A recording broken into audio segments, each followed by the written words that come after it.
Gaano kabastos ang hobby ng rich young lady, bigla niyang inagaw ang bag ng food mula sa kamay ng delivery man at tinapon pa sa ground, at yung lover niya naman agad nag-drive palayo, tapos nag-gloat pa sila na parang may great success silang nagawa.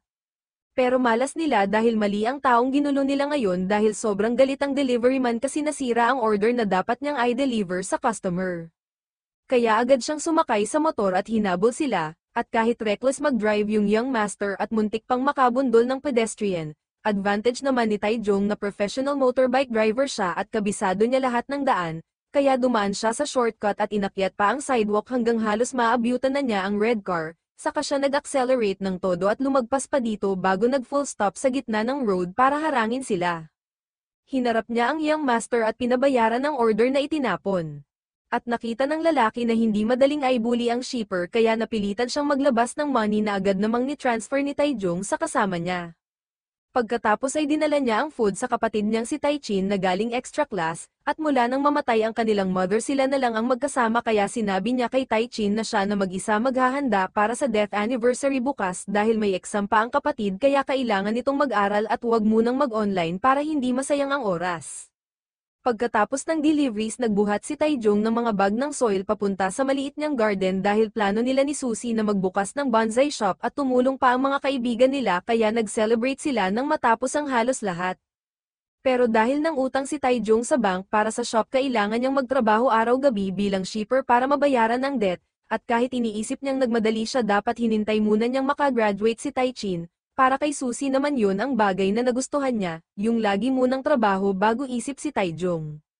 Pauuwiin sana niya si Susie pero gusto pala nitong magstay overnight kaya pumayag siya, at kinabukasan maaga siyang nagising para magluto ng breakfast, naglabas ng trash na may laman pang condoms nila kagabi, at agad siyang umalis para mag-deliver, iniwan ang order sa tapat ng door ng customer at maingat na kinunan ng photo bilang proof.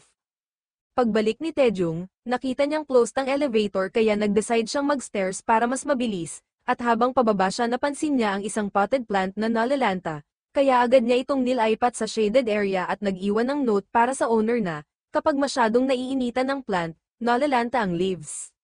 Sa next delivery, tinulungan pa ni Taejong ang matandang lady sa kanto na iakyat ang suitcase paakyat ng slope.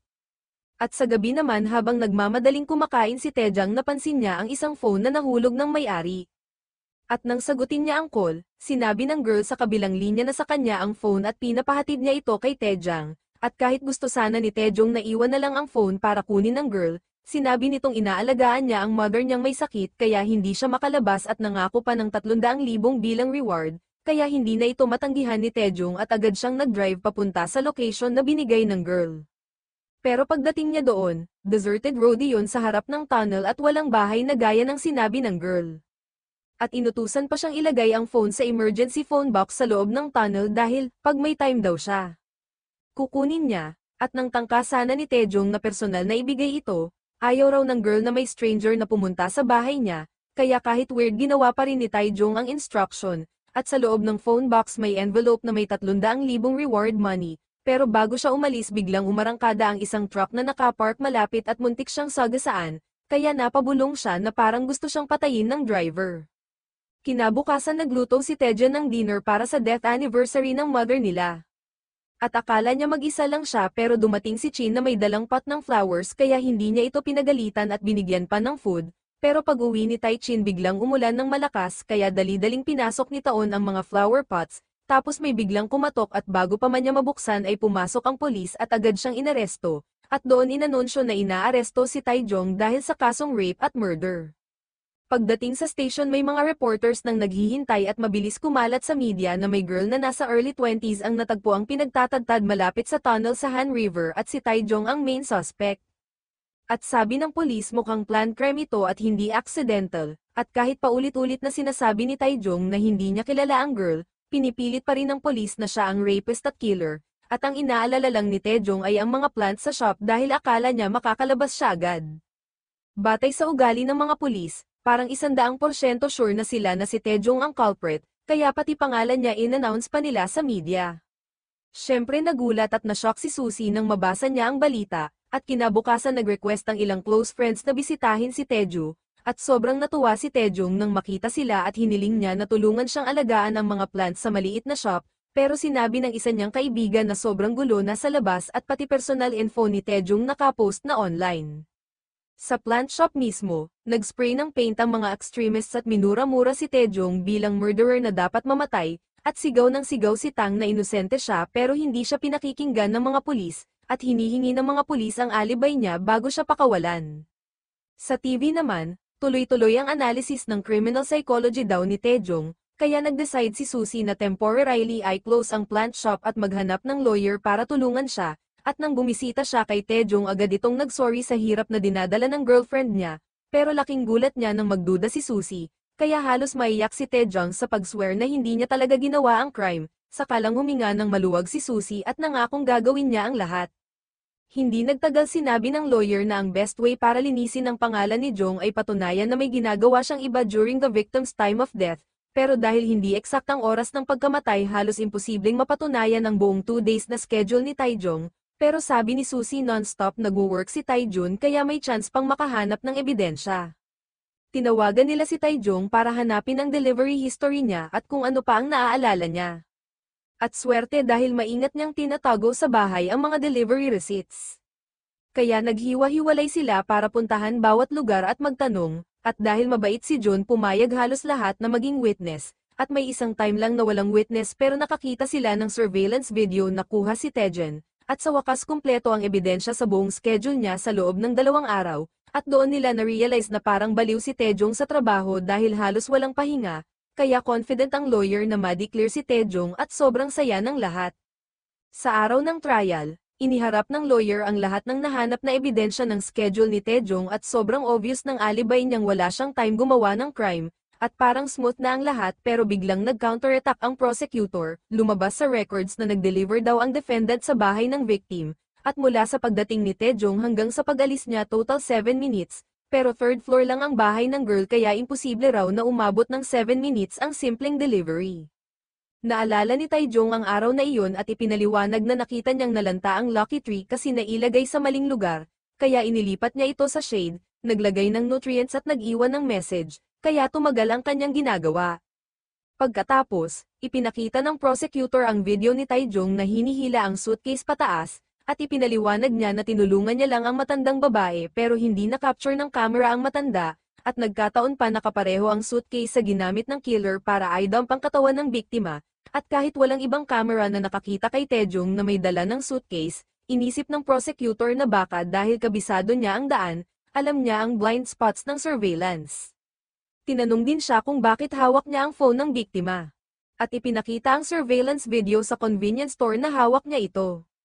At ipinaliwanag ni Taejong kung paano niya nakuha at ibinalik sa may-ari, pero sabi ng prosecutor na ang return point ng phone ay ilang dozen meters lang ang layo sa lugar na idinump ang katawan, kaya mahirap ipaliwanag, at ipinakita rin na tugma ang GPS ng phone ng biktima sa travel route ni Taejong buong araw, kaya halata na dala niya ito buong araw, hindi lang basta kinuha, kaya stunned si Taejong at hindi niya alam paano ipapaliwanag.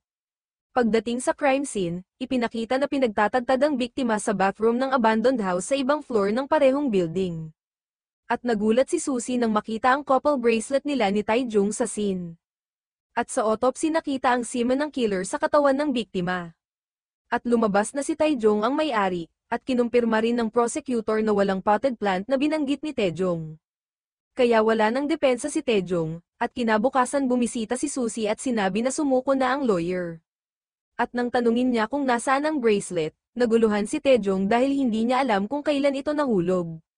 Kaya nawala ang tiwala ni Susie at pinayuhan siyang umamin para ma-reduce ang sentence. Kahit naninindigan siyang inosente, tinanggal ni Susie ang bracelet at ibinalik sa kanya, at sobrang heartbroken si Taejong kaya hindi makapagsalita, at ilang araw lang ang nakalipas, na-sentence at dinala sa prison si Taejong, at tinuro pa siya ng pulis at nag-whisper sa leader prisoner, parang bangon sa nightmare. Sobrang istrikto ng prison, pinapaputok ng tubig ang mga preso parang baboy at regular na chine check kung may tinatago sa bibig, kaya para kay Taejong, ang lugar na iyon ay parang hell on earth. Kinabukasan, ang defense lawyer na si Sanjang nag-initiate na makipagkita kay Tong at sinabing bluntly na hindi siya perfect na lawyer, pero napansin niya na may mali sa kaso, kasi lahat ng ibang suspects na rule out na mula pa sa simula, at nakita niya na parang scripted ang lahat ng nakasaad sa indictment. Umiyak at nagmakaawa si Taejong sa lawyer para tulungan siya. At nanumpa na hindi niya kilala ang biktima, ni hindi man lang niya ito hinawakan, kaya tinanong siya ni Sanj na ikwento ang bawat detalye, at biglang naalala ni Taejong na sa court sinabi nilang may nahanap silang bracelet sa scene, pero iginiit niya na hindi sa kanya iyon at malamang nahulog sa kwarto ng kapatid niyang si Chin noong dumaan siya sa bahay para magnap, at sinabi ng lawyer na pwedeng maging simula ito ng bagong investigasyon. Humingi si Sanj ng address ni Chin at bago umalis pinayuhan si Taejong na huwag sabihin kahit kanino na nireview nila ang kaso. At sa ikalawang araw sa prison, dinala si Taejong sa leader na si Deoshio. At parang hindi pinansin ng guards, saka tinakat siya ng leader na puputulan ng kamay niya at gagamitin bilang soccer ball. At tinanong kung nahihiya ba siya sa pag-rape at pag-chop ng katawan ng girl at pagdapon sa river. Nanginginig si Taejong at sinabi na hindi niya ginawa pero wala nang naniwala sa kanya, at sa pagkakataong iyon dumaan ang guard kaya pansamantalang nakaligtas si Taejong, at kahit pinapahirapan siya, tinitiis niya lahat at inilagay lahat ng pag-asa kay Lawyer Sanj para matulungan siyang makatakas sa hell na prison na iyon. Dito, si Do ang leader na may nickname na principal at madalas mang-extort ng pera sa ibang prisoners, at kapag kulang ang bayad, binubugbog sila, at habang lunch, sinabi ng dalawang prisoners sa parehong table kay Taejang tungkol kay Duko na mayaman, dapat life imprisonment ang sentence pero nabawasan sa 12 years, at sobrang galit si Deoshio sa rapists at murderers dahil pinatay rin ang kapatid niya ng ganito, kaya ang sinumang pumasok dito dahil sa ganitong crime ay nasa hell. Isa pang prisoner ang nagsabi na tutulungan si Taejong, pero agad niyang hinayla sa toilet kung saan naghihintay ang mga accomplices niya, at lumalabas na gay ang mga ito kaya pinahirapan si Taejong ng matindi, at bago pa siya makabangon sa sakit, dumating ang shockang news na nagpakamatay ang kapatid niyang si Taechin, sobra ang bigat nito kay Taejong kaya tuluyan siyang bumagsak, at gabing iyon nagdesisyon si Taejong na sundan ang paraan kung paano pinili ni Taechin ang kanyang katapusan. Sa delirium niya, naalala ni Taejong ang usapan nila ng kapatid niyang si Chin tungkol sa kung paano ililigtas ang nalalantang puno, at biglang umiyak si Chin at sinabi na maraming bagay na dinala ng kuya niya pabalik sa buhay, kaya bakit gusto namang mamatay si Taejong. Bigla siyang nagising at natagpuan ang sarili na nakatali sa hospital bed, habang tinutulungan siya ng mga tao sa pamamagitan ng sedatives, at lumabas na sa nakaraang ilang araw, 3 beses na sinubukan ni Taejong na wakasan ang buhay niya, kaya mula noon naging sarado at parang walang kaluluwa si Taejong, kahit regular na bumibisita ang mga kaibigan niya ng mahigit 1 taon, lagi siyang tumatanggi na makita sila. Noong araw na iyon, dinala siya sa mas sa prison, at habang nakaupo si Taejang na parang absent-minded.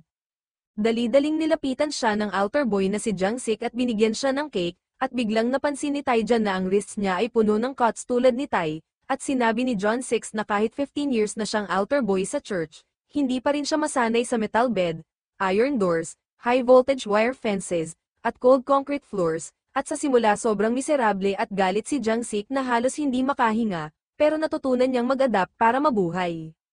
Narinig ito ni Taejang at umiyak siya na parang unang beses na pinayagan siyang umiyak ng totoo.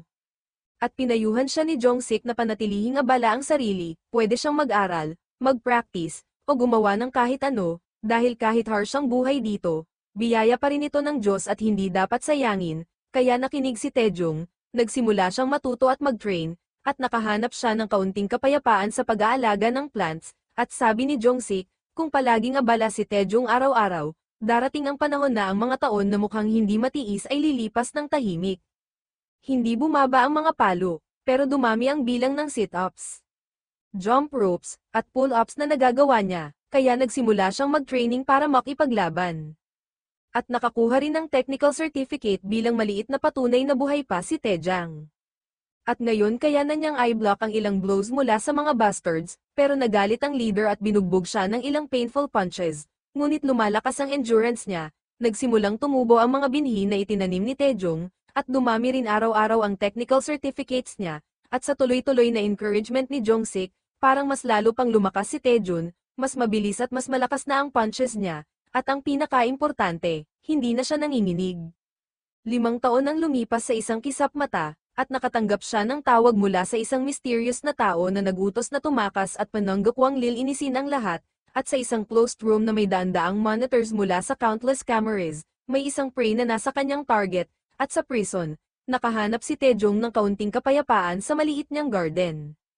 Ipinakita rin ni Taejong sa prison guard na si Duan Duan kung paano alagaan ang isang halaman na kulang sa nutrients dahil sa kakulangan ng sunlight, at sinabi niya na aalagaan niya ang halaman ng guard para maging mas malusog basta dalhin ni Duan ang mas malaking pot para ipalitan ito.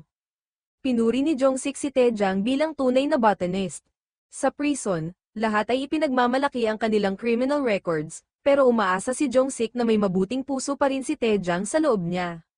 Napansin ni Taejong na kakaiba ang boses ni Jong-sik ngayon, at lumabas na nga mula sa prison si Jong-sik, at gusto niyang ipagpatuloy ni Taejong ang pagiging acolyte ng priest. Nang tanungin ni Taejong kung bakit mabait sa kanya si Jong-sik, sinabi nito na gusto lang niyang siguraduhin na patuloy na mabubuhay si Taejang. Masaya si Taejong para kay Jong-sik, pero mabigat ang puso niya dahil mawawala ang kanyang best friend. Nang lumabas si Jong-sik sa gate, tinawag siya ni Taejong at yumuko bilang pasasalamat, at nanatili siyang nakatingin hanggang sa mawala ito sa likod ng Iron Gate. Ilang araw ang lumipas, may bagong preso na brutal na binugbog, at tiningnan siya ni Taejong na parabang nakikita niya ang sarili niya 5 taon na ang nakalipas. Dinala siya ng warden sa confession, at nabigla si Taejong sa kwento. Ang batang iyon ay si Shin, na naipit sa parehong sitwasyon tulad ng kaso ni Taejong, may nawalang phone, may babaeng nagpremisa ng 300,000 kung may hahatid niya ang phone sa meeting place, na itala ng security cameras at ginamit para i-incriminate si Shin, at natagpuan din ng pulis ang mga gamit at fingerprints niya sa lugar na hindi niya pinuntahan. Nakilala rin ni Lawyer Sang-jak si Shin, at kinabukasan, natanggap ni Shin ang balita na nagpakamatay ang kanyang ina, at hindi siya makapaniwala dahil lagi nitong sinasabi na ang mga nagtatapos ng sariling buhay ay hindi mailigtas, kaya sigurado si Shin na pinatay siya ng iba. Nabigla si Taeyeon at nagpuyat buong gabi. Kinabukasan, natagpuan si Shin na patay sa cell niya na may mga pahina ng Bible sa bibig. Hindi na matiis ni Taeyeon, kaya nagkunwaring may bagong alibay at humingi ng meeting kay Lawyer Sanj. Tinanong tungkol sa kaso ni Shin at kung tapat ang lawyer sa pagtulong sa kanya, pero pumalag si Sanj at hindi sumagot, at nang malaman niyang walang bagong ebidensya, naging malamig ang tono nito. Agad na tumalon si Taejong at sinakal ang lawyer. Tinanong kung sino ang pumatay sa kanyang kapatid, at ngumiti ng malamig si Sang at sinabi na kung lahat ay isang bitag, wala siyang magagawa. Malamig na inamin ng lawyer na siya ang pumatay kay Taichin at nanumpa pa na isang araw papatayin niya rin si Taejong mula sa prison. Bumulong si Sang kay Taejong na sumulat ng suicide note at wakasan ang buhay niya, baka ma-reinvestigate ulit ang kaso ni Taejong, at paglabas niya sa prison, agad niyang tinawagan ang leader para ipaalam na kailangan nilang ayusin agad ang isang pagkakamali. Gabing iyon, humingi si Taejong na makausap ang pari at sinabi na hindi na niya kayang maging altar boy. At nang tanungin siya ng ama kung bakit, sinabi niya ang mga salita ni Jong-sik na dapat iniisip niya na patay na siya at ang natitirang araw ay biyaya mula sa Diyos, at sa puso ni Taejong, itinuturing niyang pagkakataon ng biyayang iyon para maghayganti sa kapatid niya. Kaya pinisil niya ang kamay at hinugot ang tornilyo sa kahoy, damaloy ang dugo, ngunit maliit iyon kumpara sa sakit sa puso niya. Sa isang auction, ang statue number 73 ng sculptor na si AI ay na-auction hanggang 2 billion pito.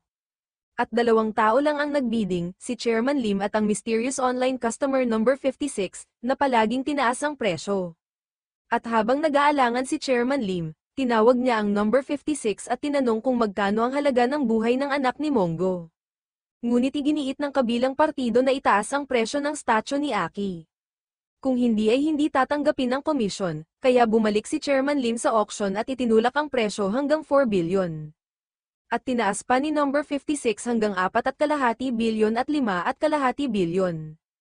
At nang umabot sa 6 billion at muntik nang mamatay si Chairman Lim. Tumawa si number 56 at huminto, at lumabas na si number 56 ay si Johan. Dalubhasa sa pagliligtas sa mayayaman sa pamamagitan ng staged crime scenes. At sa parehong araw, ipinadala ang statue number 73 sa bahay ni Johan na puno ng ganitong mga statue. At tinawagan niya si Mongho para ipaalam na namatay na ang taong napunta sa jail sa halip ng anak niya. Sinasabing sinubukan ni Shin ipasok ang Bible sa bibig, kaya malinis na ang anak ni Mongo. At bukod sa exoneration service, si Johan rin ang presidente ng construction company, at nang tawagan siya ni Lawyer Sang tungkol sa nasirang statue, kalmado niyang sinabi na ayusin iyon at agad niyang tinawagan ang doktor para magbigay ng instructions, at kasabay nito, gusto muling atakihin ng gang ni Joko si Taejong, pero sa pagkakataong ito, sinabi ni Taejong na ayaw na niya. Tumawa ng malakas si Do at iniutos kay Tyen na maging punching bag ng fat guy para mag-practice, pero hindi na katulad dati si Taejeon at lumaban siya. Patuloy niyang inilunsad ang mapanganib na atake sa kanila, at biglang inatake siya ng isang lalaki na nagdulot ng malakas na pagdurugo, kaya nawala ang bait ni Taejang at paulit-ulit niyang pinukpok ang ulo nito. Pagkatapos, ipinagpatuloy ni Taejang ang pambubugbog sa mga susunod na lalaki. Namangha si Dako at hindi na nang ahas magsalita. Pinapaalalahanan lang ni Taejang na huwag na silang humawak sa kanya sa hinaharap. At sa isa pang pangyayari, pumunta sa electronic store ng kanyang ama ang anak ni Jong-sik na si Anbin nang walang kamusta, cute ang mukha nito, kumuha ng sigarilyo at pera mula sa bulsa ng ama, pati ang perang itinago ni Jong-sik sa ilalim ng flower pot, at sarkastikong nakita ni Anbin ang litrato ng ama niya kasama si Taejong sa prison, kitang-kita ang galit niya sa ama, at walang magawa si Jong-sik sa rebellious na anak maliban humingi ng kaunting pera para sa kimop. Biglang dumating ang pari para i-report na naibalik na ni Taejong ang Bible.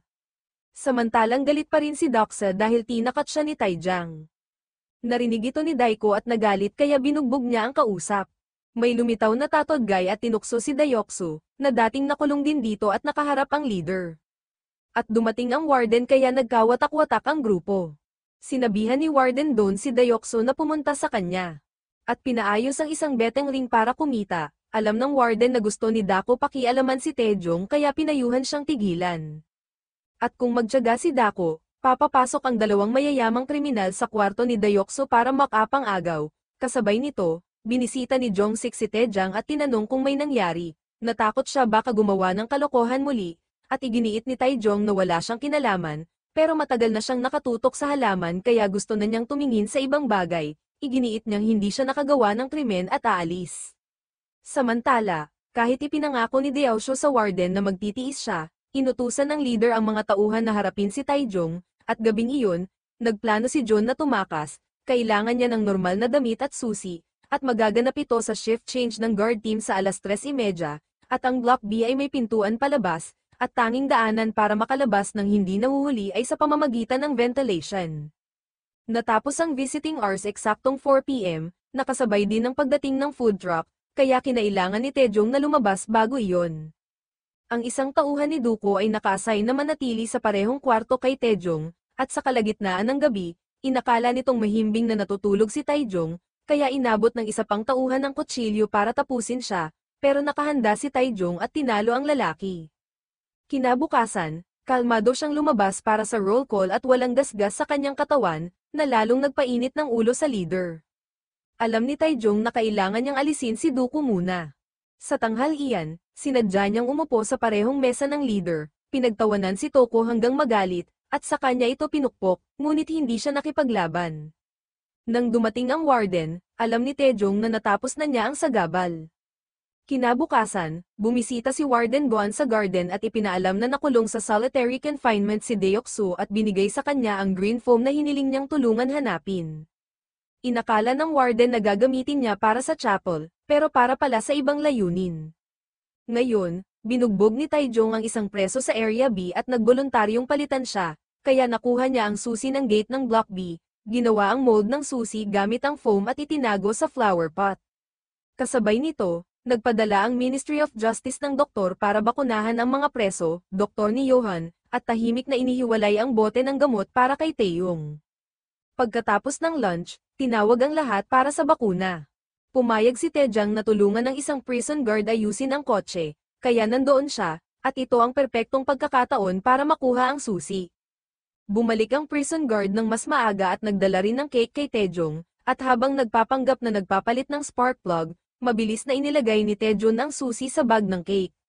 Sa daan pabalik, hinarang siya ng gang ng Tatodman para imbitahan sa kanilang grupo, pero mariing tumanggi si Taejang. Nag-alok pa ang Tatodman na pag-isipan niya pa, ngunit plano ni Taejang ang pagtakas at ayaw niyang sumali sa anumang gang. Sinabi ni Jong-sik na imposibleng makatakas, dahil kailangan niyang dumaan sa 3 gate na may watchtowers at armadong gwardya, at hindi simpleng pag-akyat sa pader ang kailangan. Pero hindi plano ni Taejong na umakyat sa pader, kundi lumabas sa main gate mismo. Pagbalik niya sa kwarto ni Taejong, nakita niya ang warden na nakapila na.